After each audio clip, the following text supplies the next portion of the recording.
Welcome back, everybody, to another episode of Gay Let's Play Dragon Age Inquisition. In our last episode, we finally, after like a dozen or so videos, managed to complete-ish Redcliffe, so we can finally move on into the next world. Just to warn you guys, like I said, I am really, really wanting to savor and really be as thorough as I possibly can with this game, especially because I'm playing it blind. So the level of and the amount of time that I'm spending on each of the worlds that I did in Redcliffe is probably going to be the same as all of the other worlds moving forward. So just warning you guys about that. This is going to be a long Let's Play.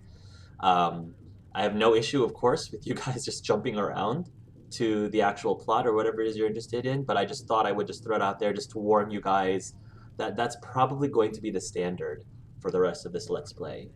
But I am going to do some things to help you guys out. For example, Artist Magi, I believe, was gave a request for me to start doing codexes in their own dedicated episode, which is what I'm going to start with right now. That way, those of you who are not interested in codexes can just skip over to the next video, and I'll just clearly mark in the title that this is going to be a purely codex video going forward, so you can decide on what content you would like to actually participate in. So let's go ahead and jump in. Yeah, so this entire episode is going to be codexes. If you want to see what I do when I first step into Val Royaux, move on to the next episode. So I'm only going to go through the codexes that I haven't actually read yet, because a bunch of these codexes I think automatically shows up for you when I receive the material. So let's start with crafting material. Blood. These codexes I find really interesting because it's really neat. For me, it's really neat to get all this background information and really immerse myself in the lore and in this universe, and just learning about all the properties of each of these plants and materials is just really, to me, is really cool. As a man of science, science is a big one of my favorite subjects, besides next to math in school. That's the engineering mind going on, of course, ladies and gentlemen. So, Blood Lotus. Do not try to get out of this. We were told you were the best. That is why you were contracted. Was it not you who obtained the 200 white blooming rose bushes for the Empress's winter ball last year? The Comtesse has been infinitely patient till now, but she doesn't understand why it's so hard to fill the garden pool. She wants no more excuses, and no, she will not compromise with the dawn lotuses. They're white, dark, the flowers have to match the silk canopies. It is crucial. Dark purple, dark red. Do not try to frame this as a safety issue. The guests will be perfectly safe. Oh, Orlais. This is why I can't wait to go to Val Royaux.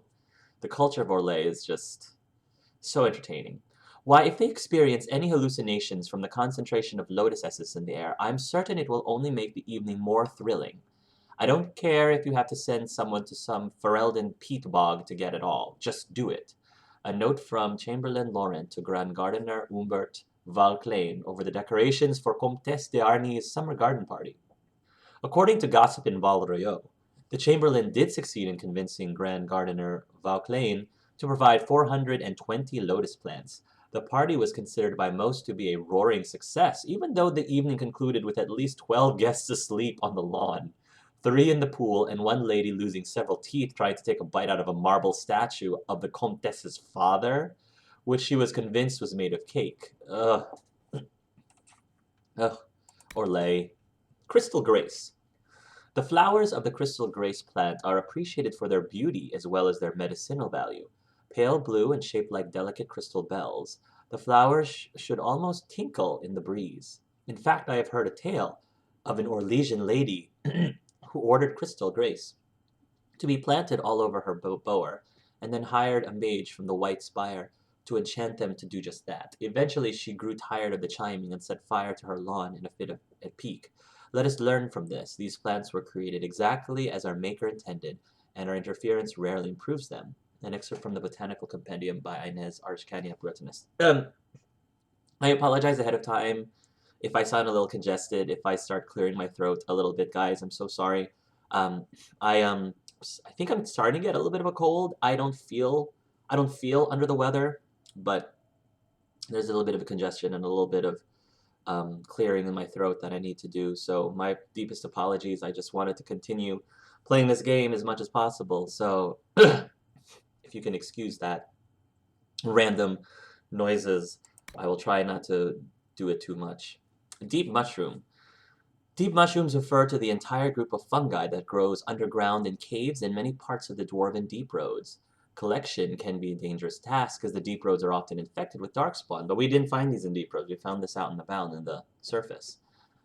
As the deep roads are often infested with darkspawn. Because of this, darkspawn merchants often recruit caste list hirelings for the job and pay them a meager percentage of what they earn selling the mushrooms to surfacers. That stinks. I hate that part of the dwarves.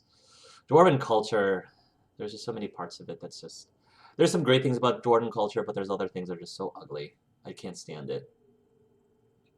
The most common varieties used in the herbalist's trade are the blightcap, ghoul's mushroom, and a brimstone mushroom, almost all of which tend to carry the darkspawn's corruption. While they cannot transmit the disease, this trait often makes them quite poisonous. Deep mushrooms should only be handled by experienced herbalists and should never be consumed without first being adequately cleaned and prepared. Careless consumption has been known to cause insanity, severe abdominal cramping, and even death. And now, an excerpt from the Botanical Compendium by Inez Arsenia. Dragonthorn. A wood of the dragonthorn tree is prized for its strength and has been used to craft bows of remarkable quality, but the leaves are equally valuable. Alchemists have known for centuries that an extract of dragonthorn leaves will enhance and stabilize other, more volatile magical compounds. An excerpt from the Botanical Compendium by Inez Arsenia, botanist. Embryon. Embryons are flowers from the orchid family. Its therapeutic qualities were actually discovered because of the embryon's exceptional beauty. The beloved daughter of the Lord Ignace Poulenc of Orlais fell victim to a terrible sickness of the lungs, which her healers were unable to cure. Thinking the girl would soon perish, her parents surrounded her bed with brightly colored flowers, hoping that they would bring some warmth and cheer in her last days. Oddly enough, the girl began to recover from the illness and grew stronger each day. Her parents were baffled but overjoyed. The healers eventually learned that the fragrance of one of the flowers eased the child's breathing. The flower was an embryum and later became known as the salubrious embryum. I think I remember reading the story. The other variant that has certain magical properties is known as dark embryum. Again, from Inez, the botanist. Rash vine. Eventually require, be wary when harvesting rash vine because the plant comes by its name, honestly. Indeed, calling its effect upon exposed skin as a rash is an understatement. I've known apprentices who went without treating the red sores, assuming them irritating but harmless, and eventually required either magical healing or amputation. Oh my gosh. Once the poison gets into the blood, it causes a painful calcification that turns the surface skin tone gray, and that's only the first symptom. In addition, it's primarily found in marshes and remote areas of deep vegetation, so there's often danger in finding rash vine patches, even aside from that in collecting it. I'm wondering how well, how is Art and everybody else, does everyone else happen to be fully aware of these properties, of all of these herbs that they're picking, that they know how to harvest them without getting inflicted with these, ailments? I don't know. Fortunately, or unfortunately, if one happens to be a witless apprentice, Rashvine has a number of useful applications. Salves that harden the skin or otherwise provide protection, not to mention being one of the primary ingredients for anti-even fire. My advice, use thick gloves and carry a sword. Carry a sword. Oh, thick gloves and, yeah, carry a sword to cut them off instead of pulling them. Try not to touch them as much as possible, I guess. Okay. Creatures. We've got a bunch here. Archers. To fight an enemy with a bow or crossbow is simple, although not always easy.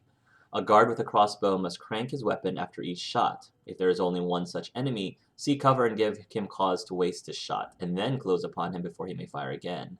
If there are many, close to their flanks so you face one guard directly, using him as a second shield, and no other guard has a clean shot at your unprotected back.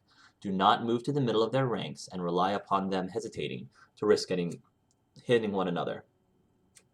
A soldier with a short bow is a little more dangerous. Attack him as you would an enemy with a crossbow, but accept that he will likely fire again. Approach with your shield up, even if you must sacrifice speed.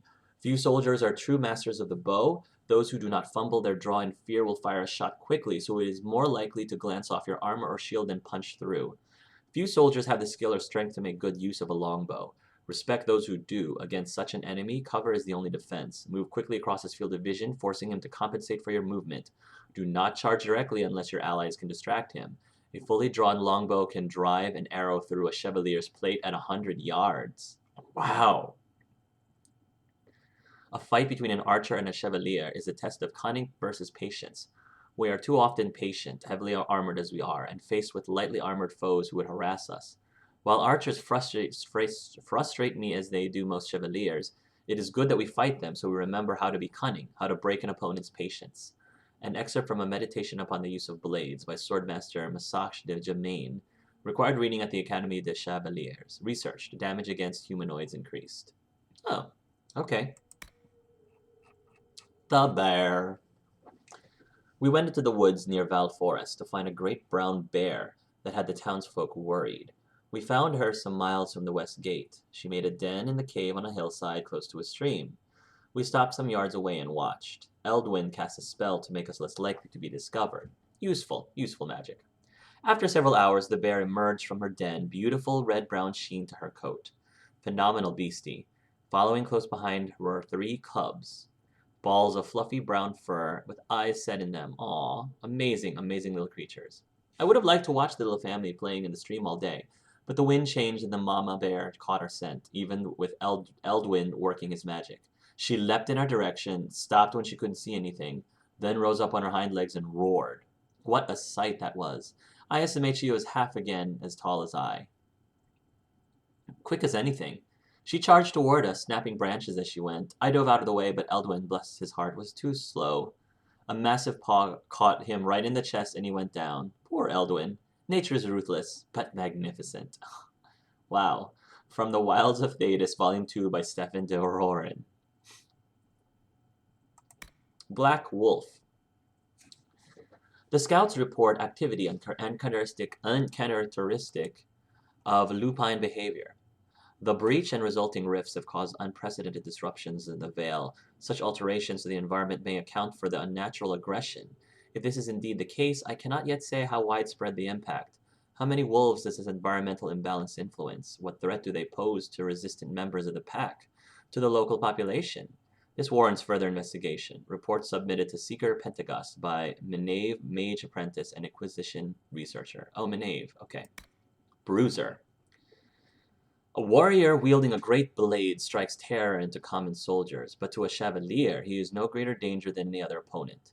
A skilled warrior is struck down by a maul or battle axe in one of 3 cases. In the first, he is taken unawares in the heat of battle. In the second, he cannot evade the blow because of the nature of the battlefield or his own injuries. And in the third and most common case, he is struck down because he reacts poorly. We do not train enough against two-handed weapons because we disdain them ourselves. I think this is a mistake, and in time to come, I hope it is corrected. I have seen too many skilled warriors die because they see a great maul coming down at them and raise a shield to block instead of deflect. I have seen men lose their composure due to fear or anger engage such a warrior directly, thinking they can risk a blow to their body as they would from a light sword or a dagger. In the heat of battle, even the trained mind will think such things. Those who cannot overcome such thoughts die. You must watch the weapon, but only to gauge its length. Otherwise, as in all fights, the opponent's hips and shoulders will tell his intent. This is really interesting, like reading all of this martial techniques, really getting to the head. The Chevaliers are very well-trained fighters and soldiers, and it's really cool to see the kind of things that you would actually be trained to do in combat as a Chevalier. Otherwise, as an all fights opponent tips, the great weapons are dangerous only when moving or poised overhead to strike down. You must give ground, but only against the true threat. If he advances but is not truly prepared to strike, you must rush in, cut him, and withdraw to your guard before his blow is ready. It may take 10 cuts to kill him. Even after the 9th, he may cleave your head from your body if you do not respect the distance he can cover. That's good advice.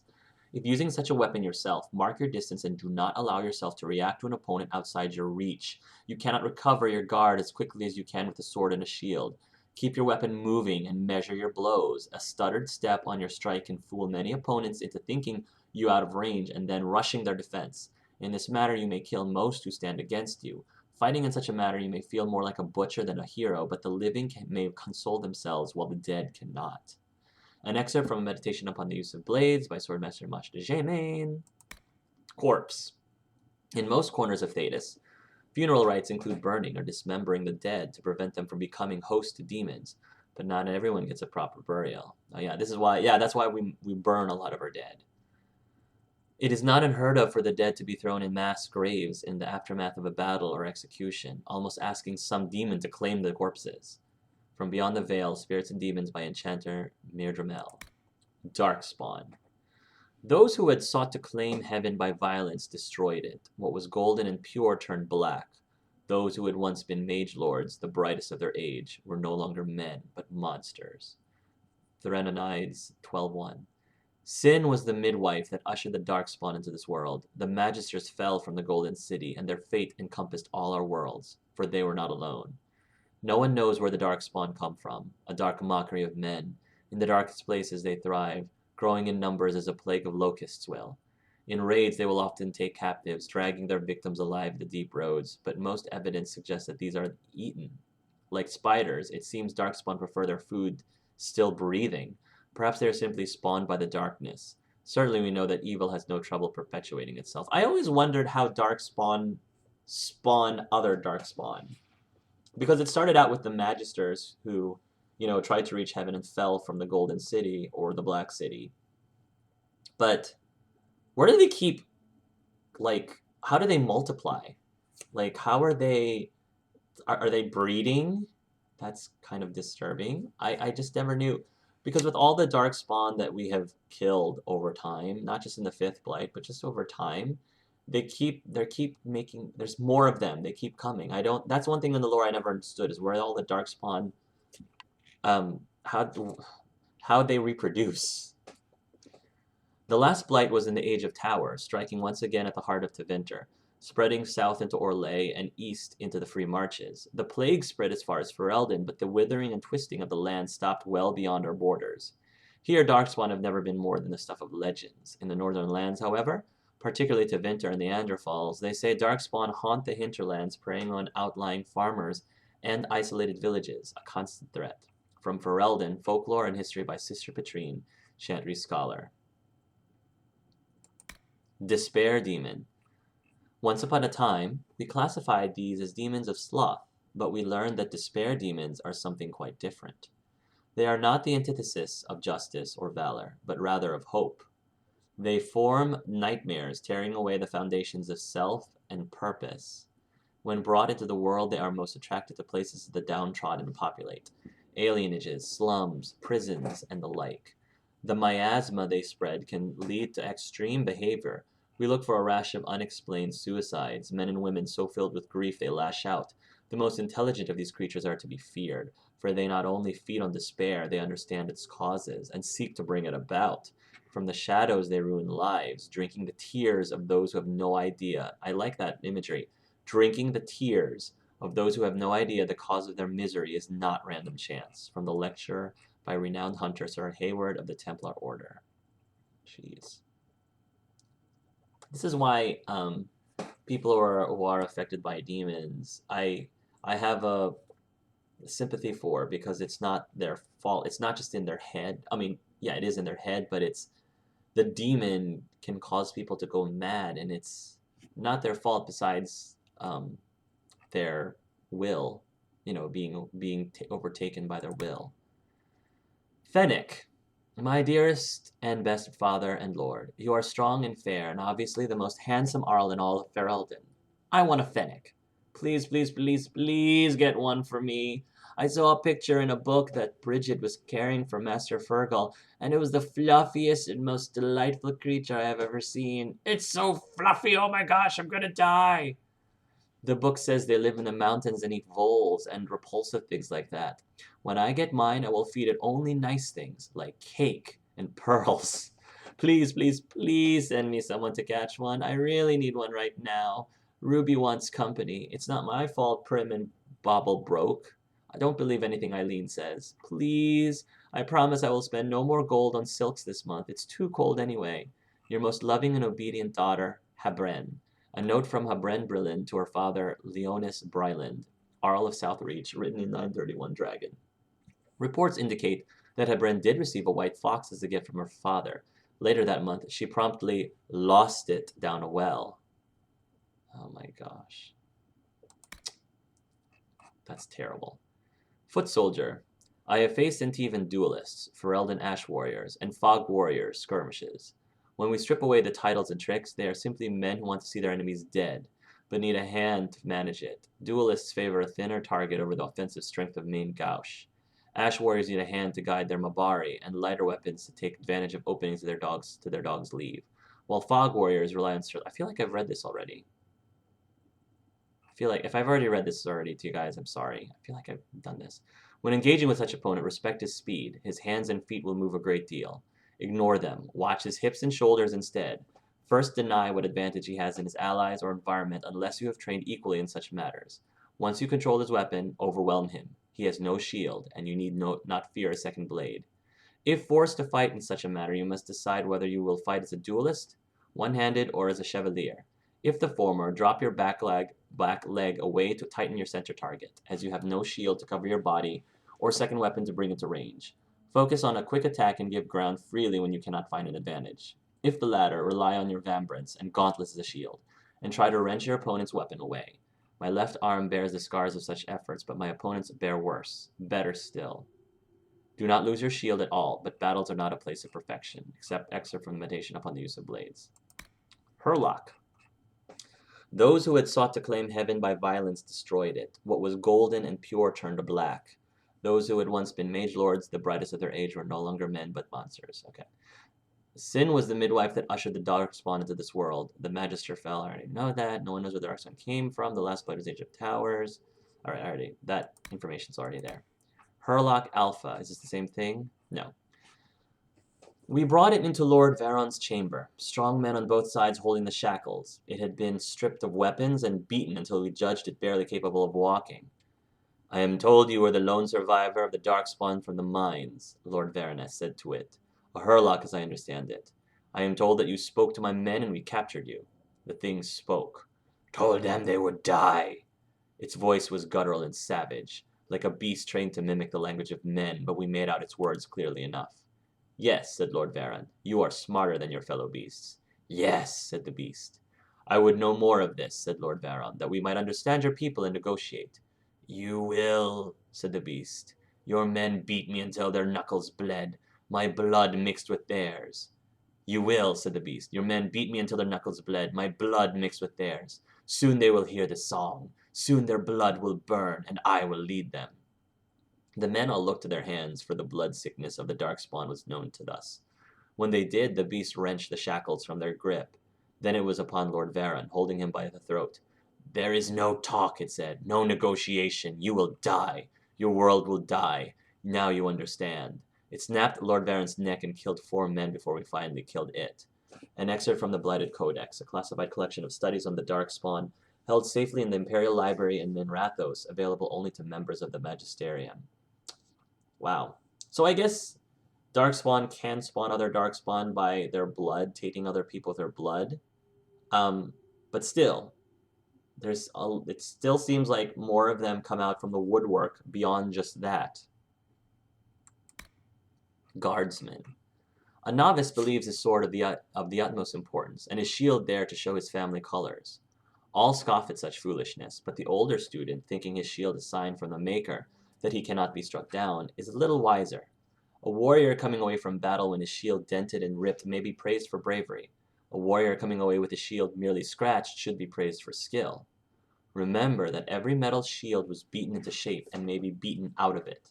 Even a blow that does not tear a hole drives impact through your arm and shoulder, where shock and pain will wear down even the strongest warrior. In a duel against a single opponent, you may seek a quick advantage in taking a blow directly to the shield in order to strike one in return. If you are protecting another, you may have no choice.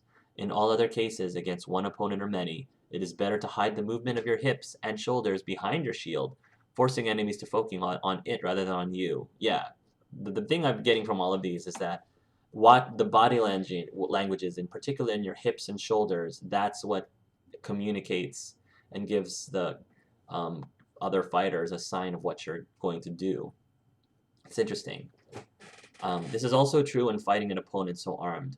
Your goal is not the wheel, not the shield, but the man behind it. Circling or locking shields may gain you an advantageous position. Failing that, rain blows upon his defenses until he tires and his guard grows sloppy. If you are neither skilled enough to slip past him nor fit enough to wear him down, you will most likely die. Next up from the meditation upon the use of blades. I'm wondering, any of you guys out there who has had um, professional or formal training, formal combat training, do they teach you that? Do they teach you to observe the shoulders and the hips specifically? You know, if you're in the military or for whatever reason, some other formal training. I took martial arts as a kid, and we were taught a little bit about body language, but there wasn't. I don't remember specifically them emphasizing the importance of the shoulders, watching the shoulders and observing the shoulders and the hips specifically. So I'm curious about how this translates to real life. Mage. Mages are not demons or monsters. They are men and women like any other, except for their skill with a weapon few are given. I say this to be clear that I do not think all mages should be put to the sword, as some believe. However, every mage walks through life with a blade drawn and ready, whether they wish it or not. Those who insist that mages are harmless must ask how the apostates, who fling fire when the Templars attack, learned how to kill so well. We in the Academy know well that no skill comes without practice. If you fight a mage, you must close with him, regardless of the danger, or risk being overwhelmed. A mage's strike rarely hits with the force of a trained chevalier's blade, but often carries unnatural energies. Fire that boils a man inside his armor, lightning that steals the strength from his limbs, and so forth. To hold back is to give him time to alter the battlefield to his advantage in some fashion, whether he summons a wall of ice, a demonic ally, or magical flames to strengthen the blades of his guards. We know that the warrior who controls the battlefield is most often the victor. You must keep him reacting to you and continue your attack. The mages are the ultimate controllers in this game. Mages rarely wear heavy armor, but their magic can shield them as effectively as our own plate. I have said many times to watch the hips and arms of your opponent, here we go again, instead of the hands, but with the mage, the hands and arms may be your only clue. If his body is protected from your blade, attempt to tangle his arms or bear him to the ground. It is not elegant or honorable, but there is no honor when fighting a mage. There is only survival. So it seems like in this universe, um, mages need to actually use their hands physically, whether it is with a staff or without. So if you bind their hands, I'm wondering if there's are more powerful mages that can cast spells without using their hands. You know, that's what I'm curious about. Nug. I was sure before the blight they were a whole lot more rare. Should ask Warden about that. Ask Warden about that if killing archdemons leaves nugs all over. And the poor things don't seem built for anywhere. I mean, they feed on anything, but they blister in the desert and freeze in the snow. And they're easier to track than your own arse. Everything eats them except me. The hands put me off. The hands of them. And yet they thrive. Randy outpace every tooth and claw. Anyway, my point is, the ones around the farm are so inbred. They're 5 colors and can't stop peeing. I'm selling them in the capital as elusive Eastern bunny pigs. What did father say about idiots with deep pockets? Excerpt from the private letter of Captain Byrne, Lapnug dealer, produced in evidence after 7 claims of water tears and death following bites in the Garden District, 936. I'm a big Nug fan. I want my own stuffed animal Nug. That would be pretty awesome. When faced directly, an opponent, Prowler. When faced directly, an opponent wearing only light armor and wielding only short blades is little challenge to a trained chevalier. However, not all fights are duels. If you assume that your enemy shares your values, you will die. The only rule most warriors agree upon is that it is better not to die, and a Grey Warden or an Emperor's bodyguard may contest even that accepted wisdom. A skirmisher will strike by surprise, relying upon allies to draw your attention. In a great battle with many troops on each side, you must assume that the enemy has such skirmishers in its ranks. When fighting in formation, you have no excuse to break your guard and pursue a perceived advantage. Doing so will leave you or those depending upon you unguarded. When fighting alone, you must avoid strikes that would weaken your guard. Once you know such an enemy opposes you, be vigilant and remember that you wear more armor than he does. He will hide. Do not enter the shadows where he is strongest to pursue him. He will harass you at range. Do not take the bait he offers. A chevalier deserves a better death than a poisoned dagger in his unprotected armpit. And such is the death of those who grow impatient while chasing enemies they deem beneath their honor. It's good. There's a lot of wisdom in these excerpts. Be calm, be methodological, and wait for your opponent to yield the fear of your blade and shield. When he does, he will convince himself that he can attack you directly, that his blades are fast enough to slip past your shield. Then he will move, and then you may kill him. Yeah, Dijon Mean, he seems to know what he's talking about. He seems very knowledgeable in this. Rage Demon. Encountered in the Fade, the true form of a Rage Demon is frightening sight. Creature of pure fire, seemingly made of an amorphous lava, his eyes pinpricks of baleful light radiating from its core. The abilities of such a demon center on the fire it generates. It burns those who come near, and the most powerful are able to lash out with bolts of fire and even firestorms, affecting entire areas. Fortunately, even powerful rage demons are less intelligent than other varieties. Their tactics are simple. Attack enemies on sight with as much force as possible until they perish. Some rage demons carry their heat-based abilities into possessed hosts. Otherwise, one rarely sees their true form outside the Fade unless mages specifically summon one to do their bidding. Transcript of lecture given by Varen, Templar Commander of Tangervale, 686 Steel. Spellbinder. I confess myself troubled by the rise in mages binding multiple spirits to a single object. Among the Mortalitasi, interacting with spirits is a serious, even intimate undertaking. These spellbinders, as they call themselves, bind many simple spirits. Wow. Bind many simple spirits, usually to books or other easily compartmentalized objects set with runes, as they have stripped the interaction with spirits of its importance, reducing it to a mere mechanical exercise. Oh, so those are the mages I've seen with their books, with their flying books. That makes sense. That such magic is useful to a spellbinder, I do not argue. Although the power contained in these objects is difficult to focus, the diffused magic can easily distribute energy across a broad area, augmenting the mage's allies. The spellbinders insist that no individual spirit is capable of breaking their bindings, and that the spirit cannot cooperate well enough to effect an escape together. Furthermore, they maintain that because the bindings are all tied to the spellbinder personally, there is no risk of these enchanted books falling into the wrong hands. Still, the books are in their hands, and I am concerned. Although the practice has spread across most of Thedas by now, it seems to have originated in Tevinter. These mages bind spirits and demons too readily, and it is not natural for spirits to remain in this world for any great length of time. Our Maker placed the veil between our world and the Fade for a reason, after all. Who are we to second-guess his wishes?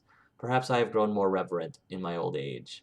An excerpt from Life Among the Dead by Enchanter Rodomonte Van Hagel, senior member of the Mortalitasi. Wraith. I've already read about the Wraith. I think, yeah, damage. Oh, research. Damage against demons increase. Oh, I see. So these dots, I think, indicate how much we've researched them by collecting, I guess, collecting their essences.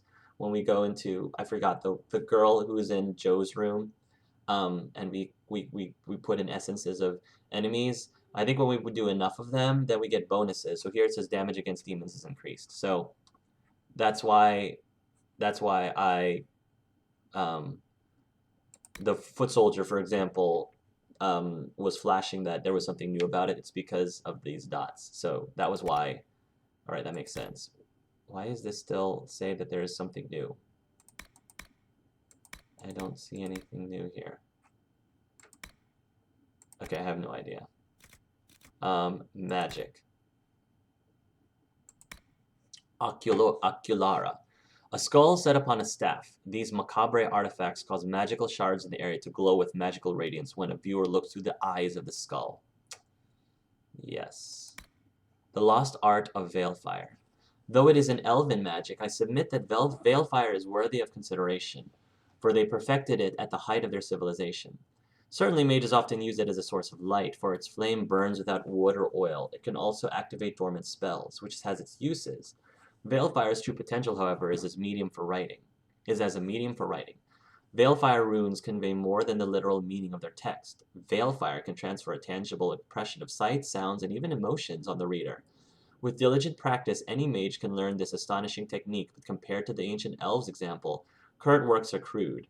I hope this book will guide those who, like myself, would rekindle an interest in this delicate art. Together, let us rediscover subtleties lost to the ages. From Veilfire, a beginning primer with numerous teachings, exercises, and applications by Magister Pendictus. Okay. The Deep Roads. There isn't a dwarf alive who remembers the deep roads as they once were.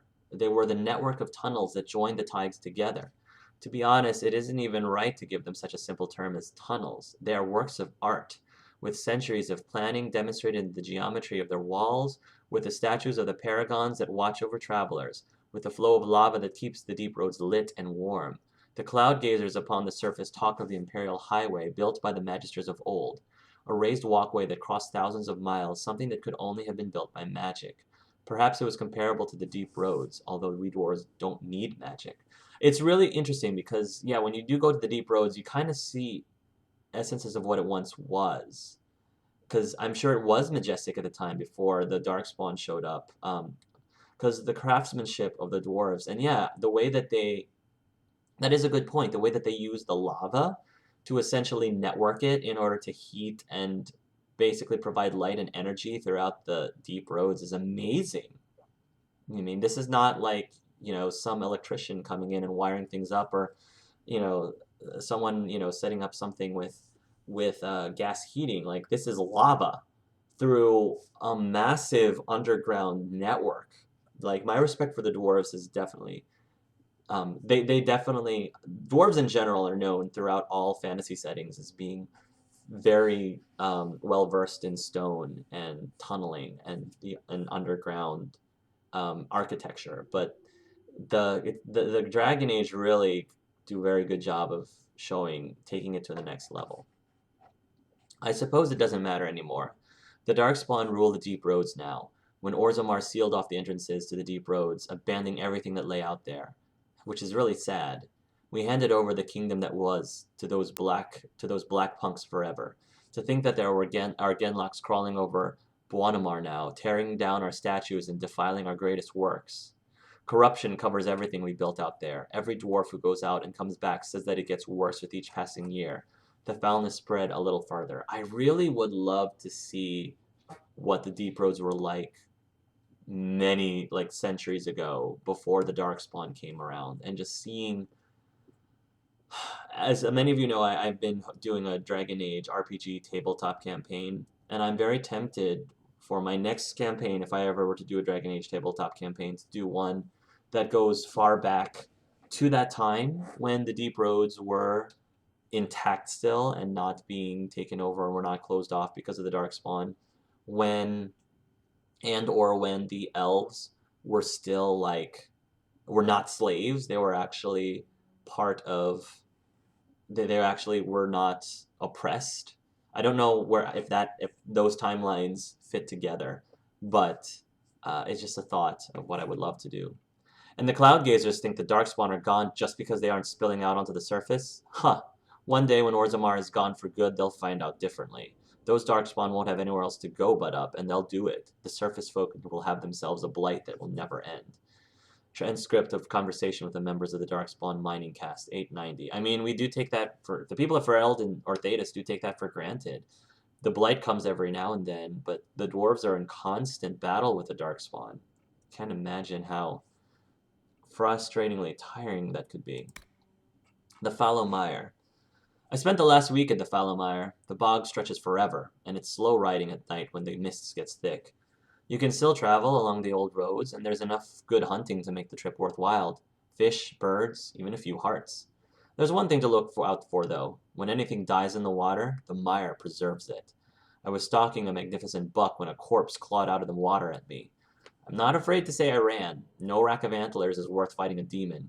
My cousin in Fisher's End thought it was funny. Says he has to look out for says he has to look out for undead every time he goes outside the village. I don't know how he stands it. A diary of the hunter from Denerim. Resources found here: Blood Lotus, Dawn Lotus, Summer Stone, and Blue Vitriol. I believe we went to the Fallow Mire during. I believe that was where we went during Dragon Age Awakening. The Forbidden Oasis. I met Bayard in Valfermin. From here we will travel with the miners to the western approach. I already miss the sound of your voice, but the contract they offered will provide for us. And what is a year if I know you are waiting at the end of it? Bayard says the miners call the place the Forbidden Oasis. I feared perhaps the water was poisonous. You hear of such things, or that the area was home to one of the beasts in Joachim's books. Books. Bayard simply laughed and told me not to worry so much. When I asked how the oasis earned its dramatic name, Bayard replied, "Don't ask about the door." Excerpt from a letter written by Saul Didit to his wife, Lynette, dated 938 Dragon. No further correspondence was sent. Resources found here: elf fruit, spindleweed, blood lotus, dragonthorn, witherstock, deep mushroom, serpentstone, and Paragon's luster. Wow. The Storm Coast. I cannot say whether the Storm Coast receives more inclement weather than any other stretch of northern Ferelden coastline. That hasn't stopped the region from boasting more than its fair share of tragic tales. If all are to be believed, rich merchant ships blanket the depths due to the follies of their proud captains. The infamous and likely fictional pirate Danel of Sal gave up the sea to become a Grey Warden while standing on these shores, and countless young women pined for grooms lost to the waves. I witnessed nothing so fanciful in my brief sojourn to the coast. However, the area is sparsely populated, and as I watched the waking sea strike the shore, I could see why such tales are born. From In Pursuit of Knowledge, Travels of Chantry Scholar by Brother Genetivi. Resources found here: Spindleweed, Blood Lotus, Black Lotus, Serpentstone, Summerstone. Okay, and we're down to tutorials, which I think I've read through most of these. The Inquisition. Stabilize areas by sealing fade rifts, expand the reach of the Inquisition by setting up new camps, and complete quests to gain power influence. Spend power in scouting operations at the war table to unlock new opportunities. Gaining enough influence increases the rank of your Inquisition and grants you access to perks. Inquisition camps. Alcalarum. World travel, war table. Mounts. Yeah, I know about mounts. And revive. Hold to revive them. Okay. Cool. We only have one tutorial left. So yeah, I went through all of I'm up to date with my codexes, so thank you guys for watching this video if you watched it all the way to the end. I hope that you found some really interesting things and learned a thing or two. My gosh, you have power 26. Oh gosh, we're gonna have some fun at the table, the war table. So in our next video, we're gonna continue on.